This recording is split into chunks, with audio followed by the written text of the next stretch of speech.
Hi friends, welcome back to my YouTube channel. Friends, ಹೀರೆಕಾಯಿ ಸಾಂಬಾರು ಮಾಡುವ ವಿಧಾನ. ಫ್ರೆಂಡ್ಸ್, ಫಸ್ಟು ಹೀರೆಕಾಯಿ ಬೇಳೆ ಎಲ್ಲ ಸಣ್ಣದಾಗಿ ಹಚ್ಕೊಂಡು ಒಂದು ಕುಕ್ಕರ್ಗೆ ಬೇಳೆ ವಾಶ್ ಮಾಡಿಕೊಂಡು ಟೊಮೊಟೊ ಹಾಕಿ ಹಾಗೆ ಹೀರೆಕಾಯನ್ನು ಹಾಕಿ 2 ಕಪ್ಪು ವಾಟರ್ ಹಾಕಿ ಮಿಕ್ಸ್ ಮಾಡಬೇಕು. ಸೊ 1 ಸ್ಪೂನು ಎಣ್ಣೆ, 1 ಟೇಬಲ್ ಸ್ಪೂನು ಅರಿಶಿಣ, ಹಾಗೆ 2 ಟೇಬಲ್ ಸ್ಪೂನು ಸಾಂಬಾರು ಪೌಡರನ್ನು ಹಾಕಬೇಕು. ನೆಕ್ಸ್ಟು ಎಲ್ಲ ಮಿಕ್ಸ್ ಮಾಡಿ ಸ್ವಲ್ಪ ಸಾಲ್ಟ್ ಹಾಕಿ ಮಿಕ್ಸ್ ಮಾಡಬೇಕು.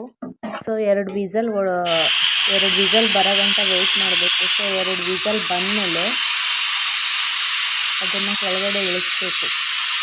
ವೆಯ್ಟ್ ಮಾಡಲೇಬೇಕು ವಿಸಲ್ಗೆ. ಹಾಗೆ ಒಂದು ಬೆಳ್ಳುಳ್ಳಿ ತೊಗೊಂಡು ಅದನ್ನು ಕುಟ್ಕೊಂಡು 2 ಟೇಬಲ್ ಸ್ಪೂನ್ ಆಯಿಲ್ ಹಾಕಿ ಸಾಸಿವೆ, ಜೀರಿಗೆ, ಬೆಳ್ಳುಳ್ಳಿ ಎಲ್ಲ ಒಗ್ಗರಣೆಗೆ ಹಾಕಬೇಕು. ಹಾಗೆ ಈರುಳ್ಳಿ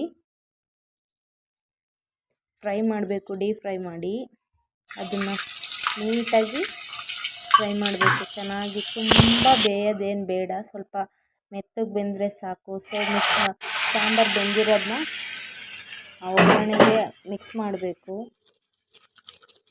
ಈಸಿ ಟು ವೇರ್. ಹಾಗೆಯೇ ಹೀರೆಕಾಯಿ ಸಾಂಬಾರು ರೆಡಿಯಾಗುತ್ತೆ. Thank you for watching. Subscribe ಮಾಡಿ, ಫಾಲೋ ಮಾಡಿ, ಶೇರ್ ಮಾಡಿ, ಲೈಕ್ ಮಾಡಿ, ಕಮೆಂಟ್ ಮಾಡಿ. Thank you.